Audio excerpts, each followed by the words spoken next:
to continue the legacy of VPPR by taking the reins and jumping into a dynamic leadership role. Friends, welcome, Madam Toastmaster, fellow Toastmasters. Today, I am 2 speeches away from finishing presentation mastery. In this speech, I'm going to be sharing, as Mara pointed out, my experience in the role and hopefully inspire someone to take the reins after me. Today, I'll be sharing my personal experience, a short version of a succession plan, and the impact and personal benefits that I achieved through the role.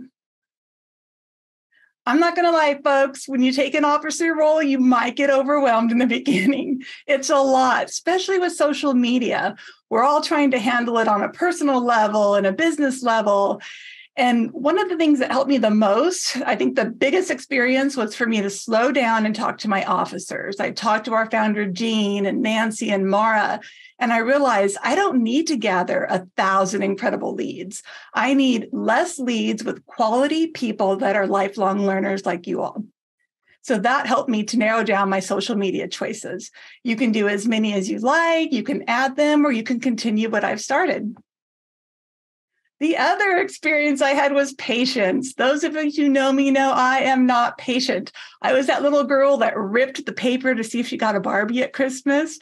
I buy flowers because I want to see them beautiful in my house. I don't have the patience to watch them grow. And in building a YouTube channel, oh, wow, I learned patience. When you first learn it for yourself, you have to learn the back end. And I have a professional marketing sales background, so we always had teams that did this. And at 50 years old, I decided to start a new company, Sugar Please Productions, and I wanted to learn YouTube. So in my role as VPPR, I focused mainly on that. And you know what developed from it?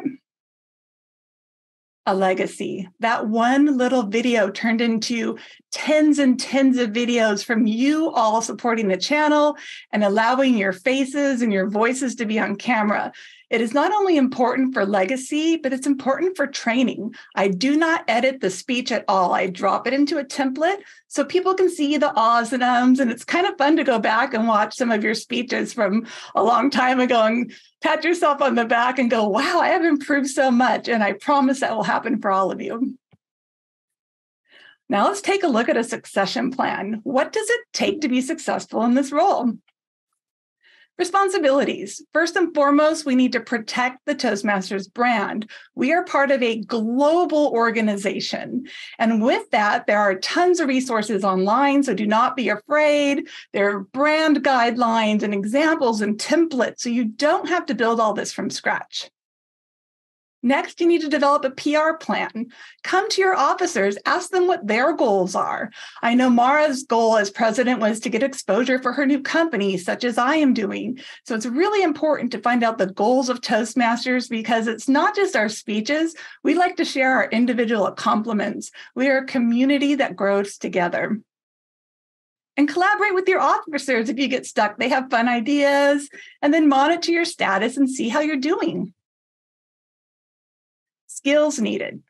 Toastmasters and any PR job that you might take are going to tell you that you need the basics, right? Communication, writing ability, social media, the list goes on there. But I have a secret.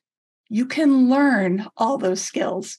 All you need is a heart for your organization and to be a good storyteller, It is easy to tell success stories and it comes naturally. And the more you give speeches, the better you'll be in this role.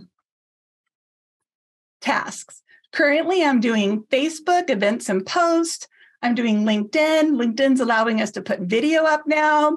I also post in Starburst. That's our district newsletter. For those of you who have not joined it, it's amazing. You can go visit other clubs. You can go to trainings. You can go onto their YouTube channels and see what they're doing. So I recommend everyone going and signing up for Starburst.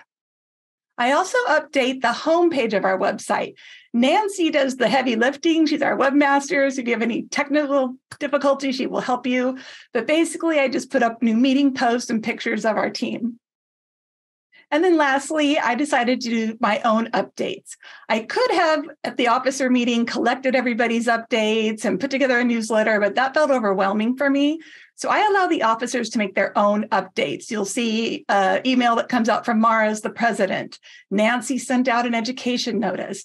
And then I send out what looks like a web page so you can go right to the new speeches and the accomplishments of fellow Toastmasters. The impacts and benefits. I'm going to try to do this without crying. It has been an amazing journey. And what I have to tell you guys is business through service. If you give to the club with your whole heart and you're growing a business or you're going to school or you're selling something, the business will come to you in amazing and surprising ways.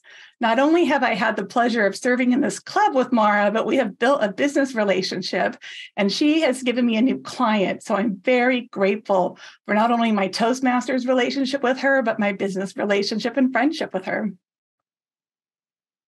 And personal growth. We are crazy. We are a club that gives ourselves homework on top of building companies and going to work and having families. We come every week and we give speeches and we take roles. It's a lot of work. So enjoy it.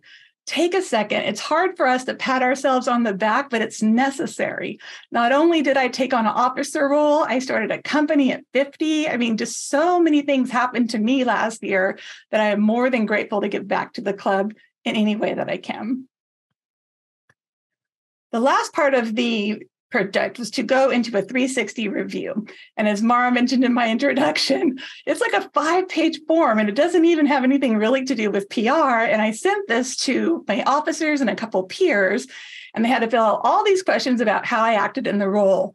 And this was at Christmas time and when people were ill and everybody showed up for me. That's what Toastmasters do in this club. We show up for each other and we support our efforts. Quickly, I decided to see what the multiple things were that people said about me. 5 people said I lead by example. That was really flattering. 4 people said my enthusiasm is infectious. 3 people say I'm an implementer. And then not surprisingly, 2 people said I need to work more in my business, which I am doing this year. And patience, again, is lifelong. But the best thing is supporting everyone else. Jean is doing YouTube channels. We know Mara has a YouTube channel. Leah is crushing it as a new member. I've had 2 brand new people ask if I would be their mentor. Let's give it up for Victor and Marjorie, our new members. It's an exciting time, friends. An exciting time to be a part of a legacy. Enjoy the magic. Take reins and be yourself. You're not following my lead. You're linking on to what I've built, and you can take it and mold it any way you want to be part of the next term's legacy. So I ask, is it you? Are you ready to take the reins of VPPR? Madam Toastmaster.